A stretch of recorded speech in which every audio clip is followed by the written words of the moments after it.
So, what are we here for today? This is, oh my God, yes, absolutely, hello and welcome. This is the final talk in the Rhetoric of Story course. I have been all over the world to give these talks, and now I'm back where I began, on the island of Bali, an island and a culture with a fantastic history of storytelling in and of itself.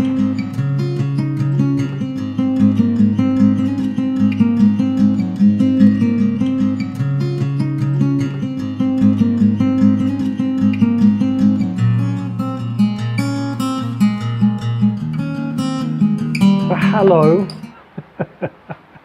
hello and welcome to the Rhetoric of Story and to the final talk in our course so far. We've been through an exciting series of talks looking at the fundamentals of compelling and engaging storytelling. And when we talk about story here, we're talking about story in any form. So this might be writing a novel, it could be making a film, it could be writing scripts for the stage. It might also be story in a variety of other settings. Where else do we find story? We find story in advertising. Every single advertisement you see is a little miniature story. We find story in business writing, if you're trying to communicate what it is that your business does to the world. In fact, stories are just tremendously important. Our whole world runs on stories. How do we understand what's going on in the world? We turn on the news and the news tells us stories about the world. How do we understand the country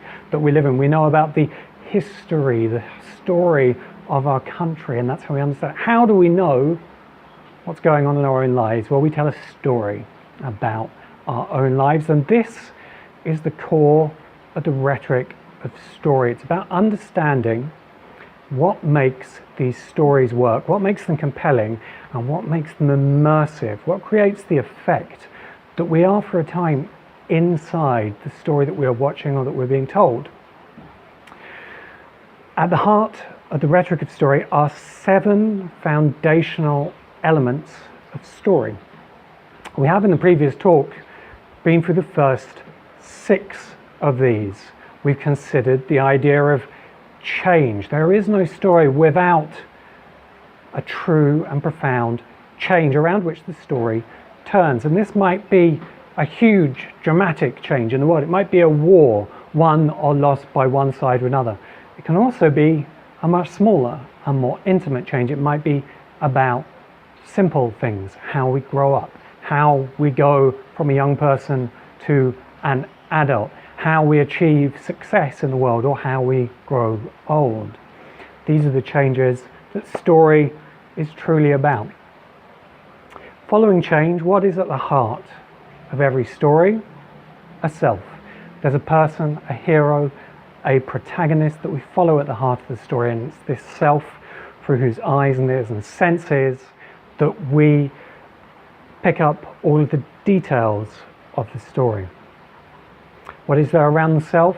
There are others. There are the characters who surround the hero at the heart of the story, and these others tend to fall into archetypes, the friends that help, the enemies and villains that get in our way. After these others in the story, we have conflict, the forces of antagonism which make the hero's journey, the story that we are telling, hard and conflict ridden. And again, these might be external forces like an old man fighting against the sea to haul a fish back to the coast, or they might be internal, like the internal forms of resistance that we face every day. Just get up and go to work or look after our kids.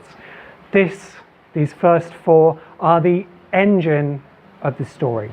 Following that are 2 more the external shape of the story that we're telling, events. Every story is made of a series of events, and these events follow an order of cause and effect. One event leads to another in the telling of the story.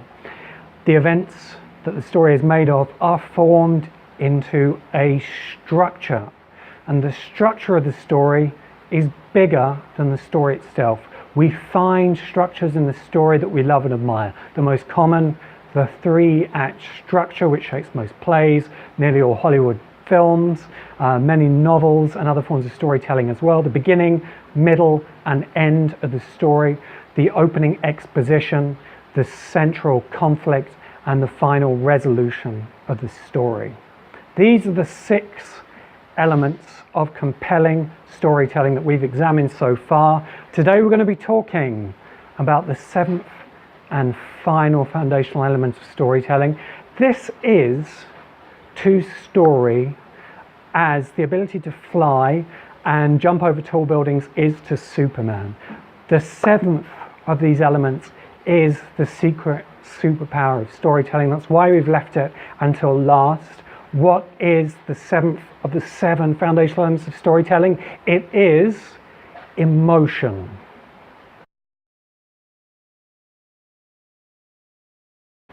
Let's think back briefly to the great Greek philosopher that we started these series of talks with in the Rhetoric of Storytelling, and that is Aristotle. In his writing about Greek theatre, Aristotle defined one quality above all else that we are seeking in a storytelling experience. That quality he called catharsis. And catharsis is quite simple to understand, and it's really about emotion. Aristotle illustrated catharsis with the simple story of a man fighting a lion. And let's consider this for a moment, as Aristotle did. If you were really fighting or possibly running from a lion, you would feel intense fear. The emotion of fear would completely dominate your entire experience of the world for that time. But you wouldn't be able to think. So you'd be having a very intense emotional experience, but you'd have no opportunity to consider it. Much later, you might think about what it might be like to fight a lion. And this consideration would be entirely logical. You wouldn't really understand the emotions at the heart of the experience. And so Aristotle said, story and the quality of catharsis give us the ability to experience both of these at the same time. Whilst we're watching a play about a man fighting a lion, we feel the intense emotional experiences, but not so powerfully that we aren't able also to think and consider what it is about this experience that is so powerful and possibly transformative. And through the combination of our logical thinking mind and our emotional feeling mind, we're able to reach a moment of catharsis. We're able to purge ourselves of the fear that we experience when considering the idea of being eaten alive, or when considering other fearful ideas. We're able to purge ourselves of the emotion of fear that we feel when we think about being eaten by a lion. And this experience of catharsis is tremendously valuable because we experience fear all of the time, experience other emotions like love, hatred. These emotional experiences drive us through our lives, and story helps us to better understand them through the effect that Aristotle called catharsis.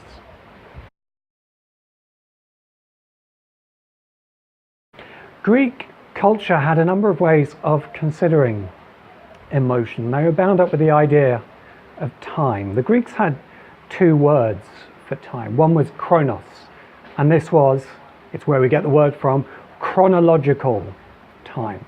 And this is how we generally consider time today, that there are a series of events that follow each other one after another, and of course chronos has a major part to play in storytelling.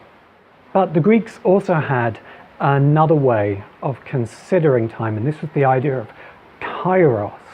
And kairos was emotional time, and you'll understand this I'm sure, because you will all have had the experience of feeling an intense emotion. And instead of experiencing time flowing normally around you, you become more internalized, you feel the emotion, and you remember all of the other times that you have also experienced this emotion. So perhaps it's the emotion of loneliness, and you find yourself as an adult alone somewhere in the world. And you remember the time that as a child you were perhaps separated from your parents, and for the first time you felt intense aloneness, that emotional experience. And this is kairos. This is the way that we perceive the world through our emotions. In a fascinating match with our scientific understanding of both time and emotion today, we find that through the study of the brain through neuroscience and through our understanding of human personality and behavior through psychology, we also consider two different forms of time and emotion and experience. One of these is our logical, symbolic mind, which understands things rationally. And the other is our emotional and social consciousness that understands things through our emotions. And this is really hardwired into our brain. There's a part of our brain which evolved to think logically, and there's a part of our brain which evolved to give us information about the world emotionally. Crucially, this information is tied to other people. It's tied to our sense of self and our sense of safety for ourselves, and it's tied to our sense of family. It's evolutionary tied to our tribe and to the society that we live in. For all of us as storytellers, this is a fascinating insight into the art and craft of story. Why is this?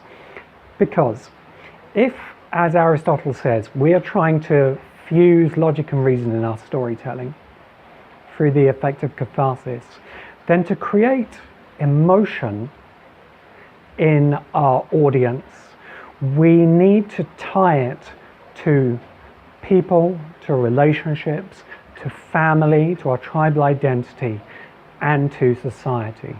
And we can see in stories that this is how deep and intense emotion is created in the audience. How do we create intense, powerful emotions in our readers, in our audiences? And this is the single biggest challenge that we face as storytellers. In the fantastic world of young adult fiction, they call creating emotions in a story the feels, because you feel it. You feel what the story is trying to tell you. You feel the events as they unfold. You feel the emotions of the characters that you are following. But why? How are these emotions triggered in us? What we discover from both the Greek idea of kairos and from our modern understanding of the social and emotional relationship in our brain is that strong emotions are triggered by relationships to other characters in the story. So to give you an example, if we find ourselves on a bus and the bus is going at 50 miles an hour down the street, but it's going to blow up if it goes below 50 miles an hour, which is the key idea from the film Speed with Keanu Reeves.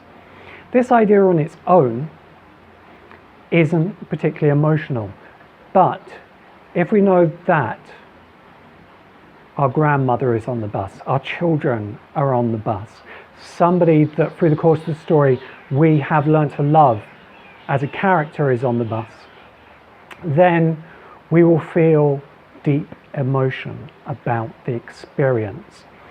So it's through looking at the core relationships of the characters in our story that we generate really powerful emotional experiences for our audiences, and this is tremendously useful to know. Let's think about an example of this at work. Let's go back to the story that we started the Rhetoric of Story course with, Jack and the Beanstalk. You all know and love this story. You all heard it as children. It is, to recap, the story of a young man, Jack, who ultimately has to climb a beanstalk, face a giant, and steal certain valuable objects from that giant. This story has been remade a number of times in recent years as a blockbuster Hollywood movie with a budget of hundreds of millions of dollars, and it largely failed to tell the story in a compelling way. Why was that? Well, it's because the very skilled team making the story, however, forgot the core emotion that drives readers through this story that is centuries old and has passed from one culture to another. What is that emotion? Let's think about this. What is there in the story of Jack and the Beanstalk that might incite emotion in its audience? Jack and the Beanstalk is a story told for young people, young men, young women, who are faced with the experience of growing up, and with a very specific part of that experience, looking after your parents.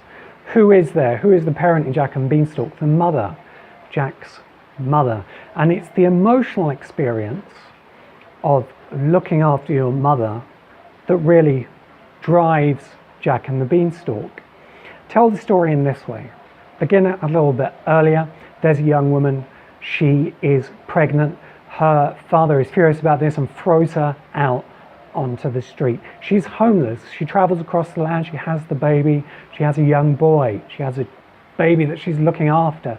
She eventually finds a terrible job of drudgery, a small house. They're living in poverty, and she grows old and she grows sick. And eventually, in desperation, she turns to Jack and says, Jack, I need you to be responsible. I need you to be a man. I need you to take our cow to the local market and sell it for money. Otherwise, we're not going to have food, and I'm just too sick to do this. And now, Jack, through the entire story, for every single event, is driven by this emotional desire. And it's a desire that every member of the audience can deeply empathize with. The need to look after your elderly parents. Responsibility. This is the emotion at the core of Jack and the Beanstalk. And it grows from this relationship, the relationship between Jack and his mother. And it is the social and emotional parts of our brain and consciousness that allow us to feel these emotions very, very deeply. This is really important for us to work with as storytellers. In many ways, this is the most important tool that we can draw upon.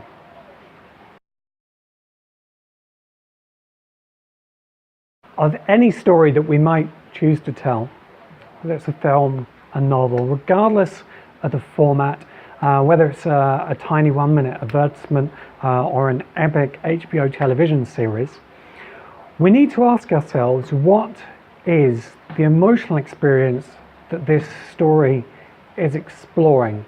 Because any story in any format, regardless of the length, is ultimately exploring one singular emotional experience. However complicated the story might seem, however many characters it might have, however many different plot lines it might involve, there's just one key emotion.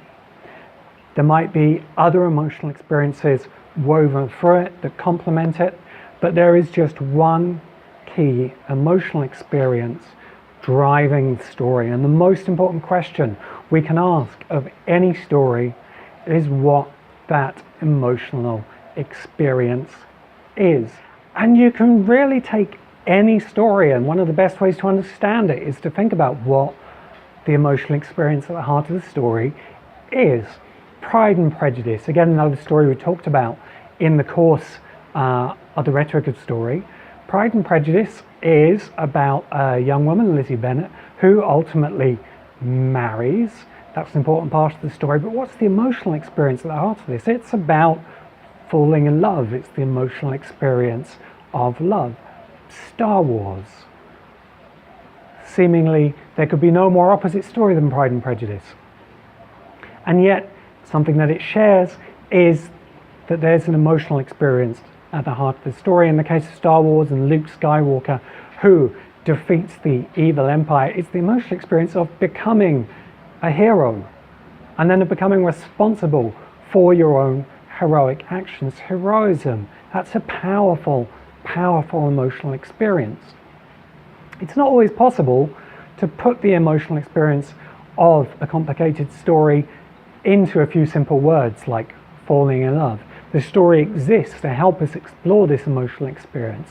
But if the story is going to be powerful, if it's going to attract an audience, if it's going to be a story that lasts for a long time in the way that Jack and the Beanstalk has lasted, then that emotional experience must be there. And the more archetypal, the more universal that emotional experience is, the more people will engage with the telling of the story. Let's take a story example, a great piece of contemporary, hugely successful storytelling, The Hunger Games by Suzanne Collins, both a best-selling series of novels and a hugely successful blockbuster movie. What is the singular emotional experience at the heart of The Hunger Games, and how is it created? The Hunger Games are about a young woman, Katniss Everdeen, and she lives in a kind of dystopian future where her small nation is ruled by a capital city with a great dictator, and she lives in one of the outlying regions from the capital. This is all very interesting.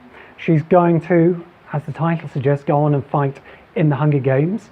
That is a very interesting device for the story, but this is not what creates the emotion of the story. The emotional focus of the story is introduced in the first paragraph, and it's Katniss's younger sister, Prim. It's this relationship, thinking back to our social emotional brain, and it's triggered by Katniss's relationship with her young sister, who she needs to protect. And throughout 3 novels, 3 or 4 films, depending on how you count them, Katniss is driven by the emotional need to protect her younger sister. And we as the audience are driven because we deeply feel these emotions of protectiveness to a younger sibling or to anybody who we are charged to protect. This is the singular emotional experience at the heart of the Hunger Games, and it feeds through a number of other questions through which the story is told. One of these, and again you find this in nearly all stories, I'd go so far as to say all stories, even if it might be unusual in some of them, and this is the dramatic question. We can't just write about emotions in the abstract. We have to have something concrete at the heart of the story. We can't just write about falling in love.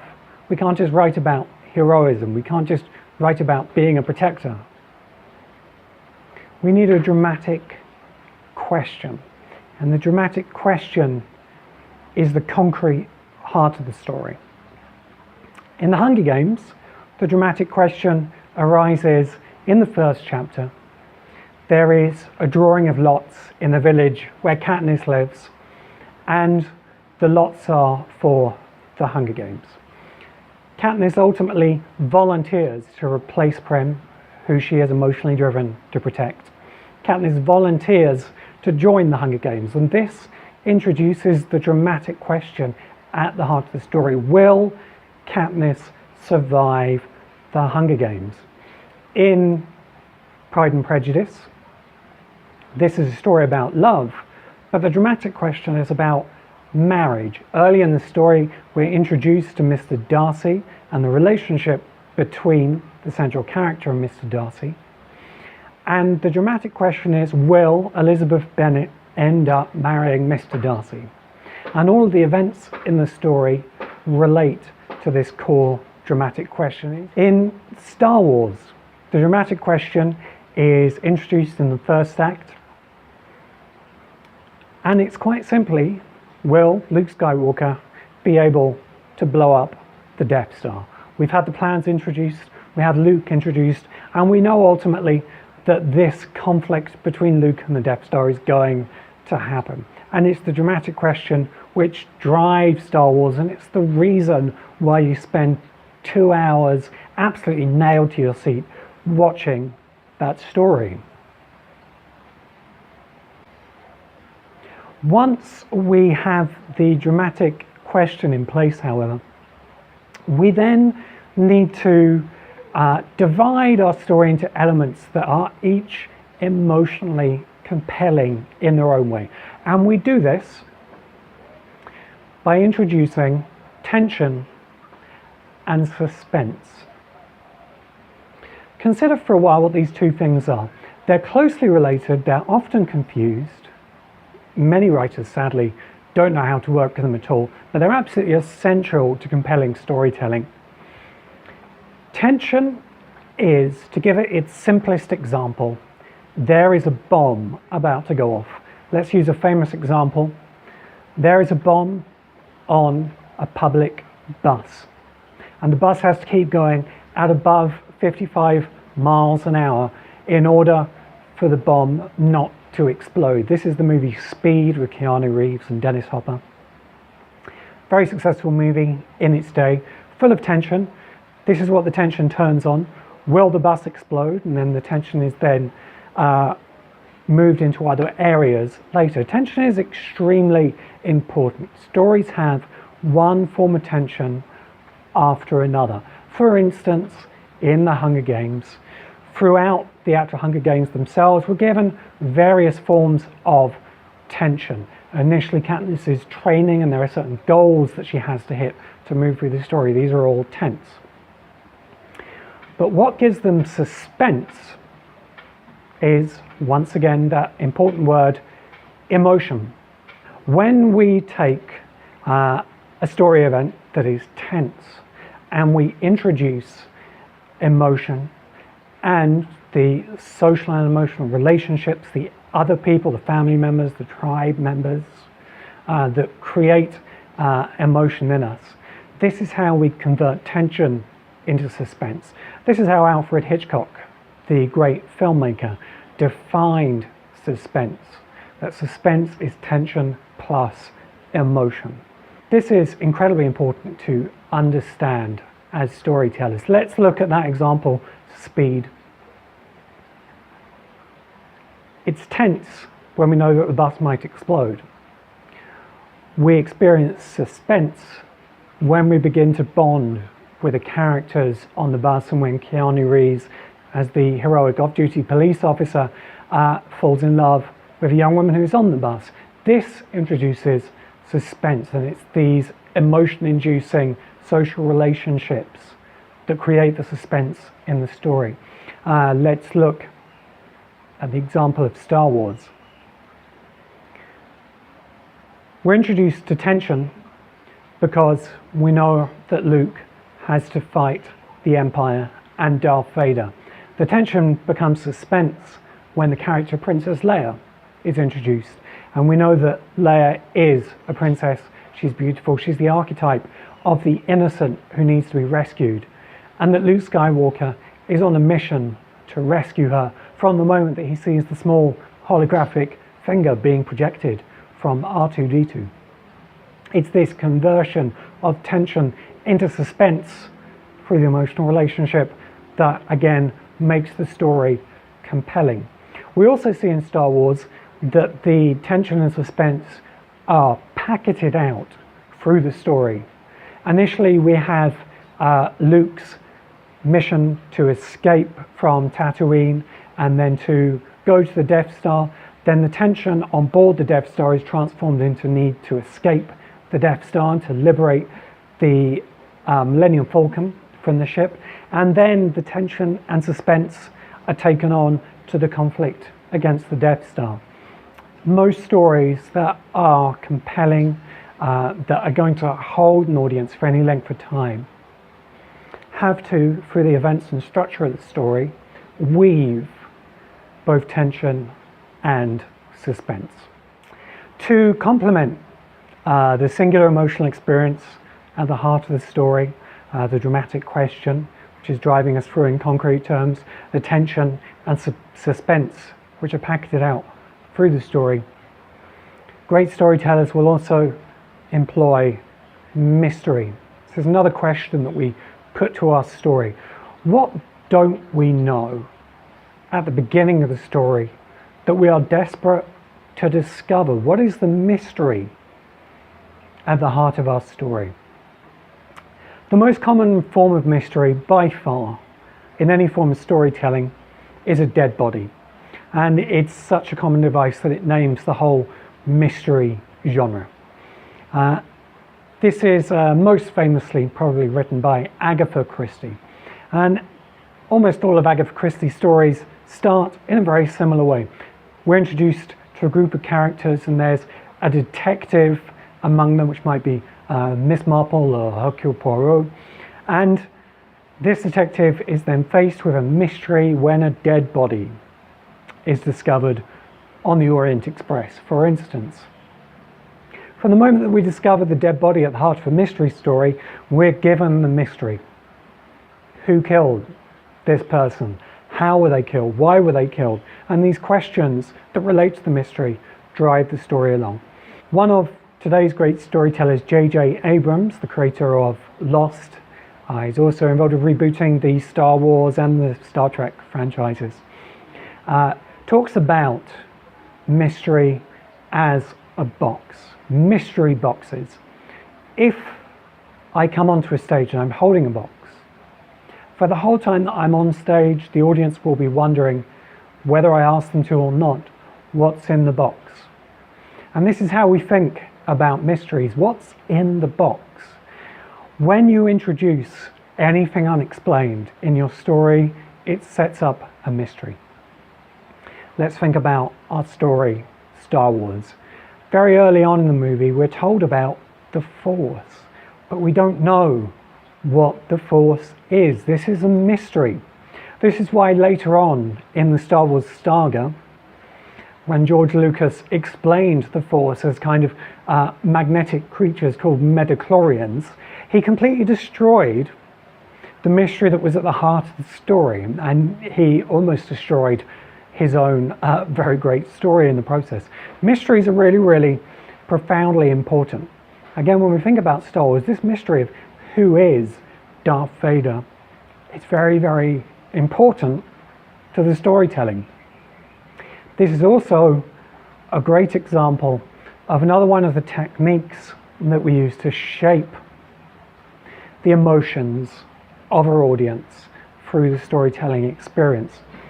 Star Wars introduces the character of Darth Vader. It also introduces the character of Luke Skywalker. And in doing this, it gives us one of the greatest setups in storytelling history.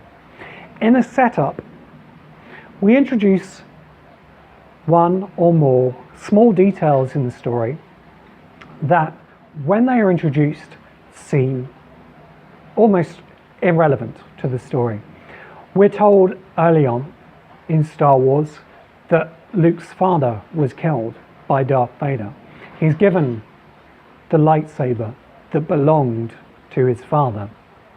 This is one of the great moments of inheritance in any storytelling saga. But they're setting up the great revelation that won't come until the end of the second Star Wars movie, 4 hours or more of screen time, when we find out in the famous words, "Luke, I am your father," that Darth Vader is indeed Luke's father. And then our mind goes back through all of the details that were set up through the two films that preceded that moment. And this invokes a tremendous emotional response in us. And in any story that we're working on, these tiny details that set up the later emotional revelation are one of the subtlest and most advanced forms of emotional shaping that we can utilize in any form of story. You can see setups introduced in a slightly more emotionally subtle way in Pride and Prejudice, the story of Elizabeth Bennet and Mr. Darcy, and the dramatic question of will they marry, because throughout the story we're told that these characters hate each other. They suffer, as the title of the story suggests, from pride and from prejudice towards one another. But we're also given tiny little details that the audience will enjoy interpreting for the later setup that in fact these characters are in love, and they have been in love throughout the entire novel.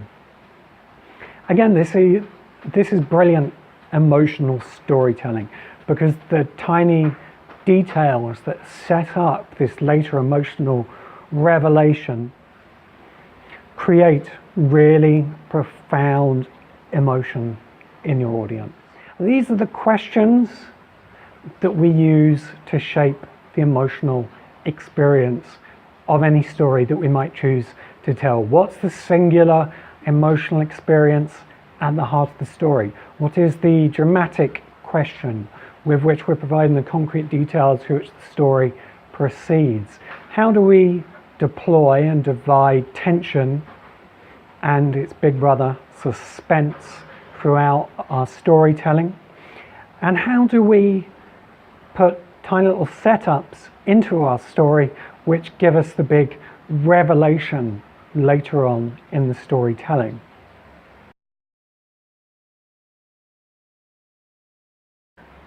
Let's think more about the idea of emotion by applying it to a simple idea for a story. And not only are we going to think about emotion, the seventh part of the rhetoric of story, whilst doing this, we're also going to bring in all of the earlier six. We're going to review the whole thing through example of one story idea. Let's take the idea from Aristotle, the classic idea of a man fighting a lion. It seems almost too simple to tell a story about, but there's a tremendous story in there, a story that you could write as a novel, that you could make as a film, that you could produce even as a 10-hour HBO television series if you wanted to. All begins with the idea of a man fighting a lion. What's the emotional experience at the heart of that story idea? Well, of course, it must be fear. That's the emotion that we're going to experience when we're fighting a lion, that we want to give to the audience in our story. Once we have that emotional experience, we need a dramatic question to go with it. And of course, the dramatic question in this story is, will the man defeat the lion? Throughout the course of the story, we're going to be coming back to that dramatic question. Will the man defeat the lion? That gives us the seventh part of the rhetoric of story, the emotional experience at the heart of our story. Let's go back all the way to the beginning, to number one, the first element of the rhetoric of story, change. What's the change at the heart of this story? We have an external change, the defeat, ultimately, of the lion. We know really that from the beginning of the story that's going to happen. The lion's going to be defeated. This is the external fight, the external change that we're following. But what's the internal change? This is the battle with fear. This is what's archetypal about the story of a man fighting a lion, is that in this story we see our own battles with fear. Whether it's a battle as a child because we're scared of going to school, or a battle as an adult because we're scared of going to work. These are the fears that we face, and they're represented archetypally in this battle of a man against a lion. We have the change in place. Number two, the self at the heart of the story, a man. That's too generic. Let's say he's a warrior. He's a tribal warrior. He's in the Stone Age. All he has is a spear. He sees a wild and dangerous world around him. He's going to use this single weapon, the spear, to fight the lion. This is the self at the heart of the story. Now we have details coming in. Number three, once we have the self, we have the other. Well, if this is a tribal warrior, we know he must have a tribe. Elders, other warriors, wives, and children.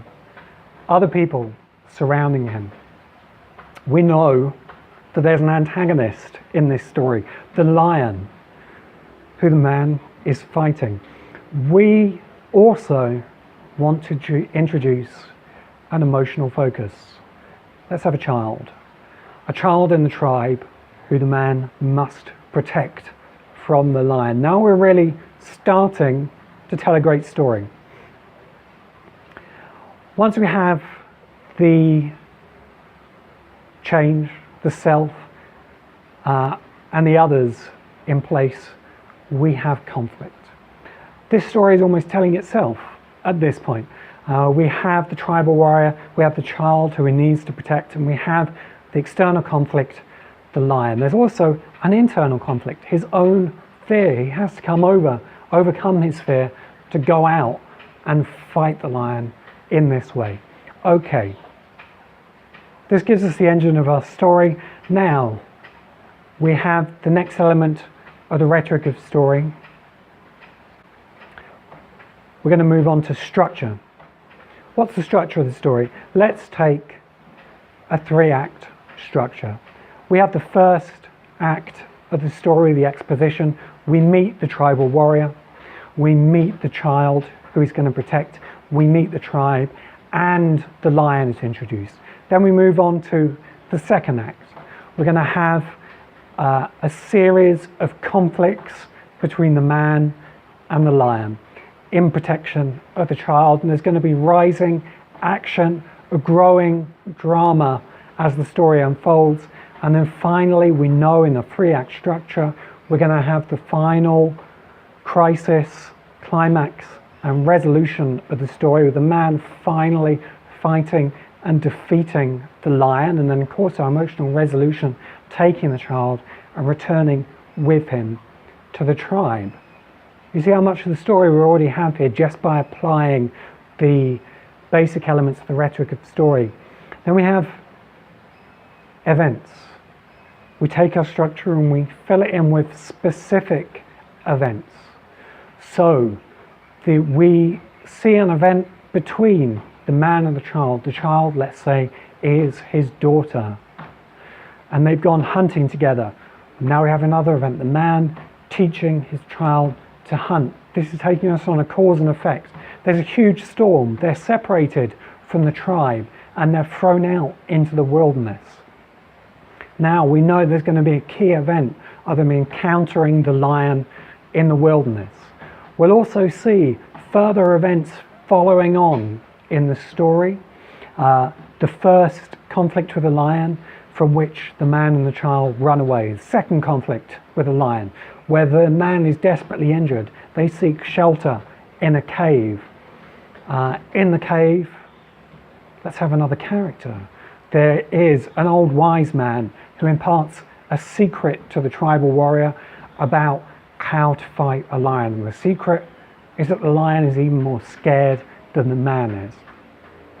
This also implies further events that lead us into the crisis, climax, resolution of the story, the final battle between the man and the lion, and then a key event returning to the tribe and a great party and celebration at their return. Here we started with a simple idea, a man fighting a lion. What we end up with is an archetypal story that we can tell in any format, because we have applied the elements of the rhetoric of story. The final one of these is the one that we've been discussing in this final talk, emotion. How does emotion play through this story? How do those other elements, tension and suspense, how do you weave tension and suspense through this story? And our final revelation, how is this set up earlier on? Perhaps we see a small scene earlier in the story of the man facing a fear. Perhaps he's facing the fire. The details of this story we can add later. What I hope you take from it is how we can actually apply the rhetoric of story and how pivotal emotion is to that story. Because if we think back to the beginning of that process, it was identifying the emotion at the heart of the story.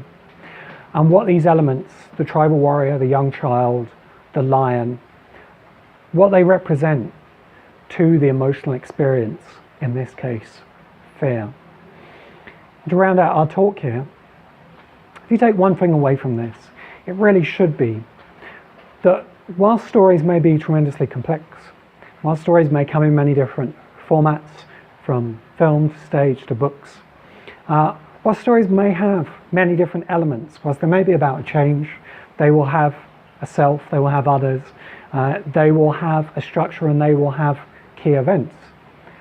What's really imperative in the story, and what will define your story for your audience, is the emotion at the heart of the story you are telling. That brings the rhetoric of story to a close. I hope you have enjoyed it and you've got a lot from it. I've been Damien Walter. Thank you very much.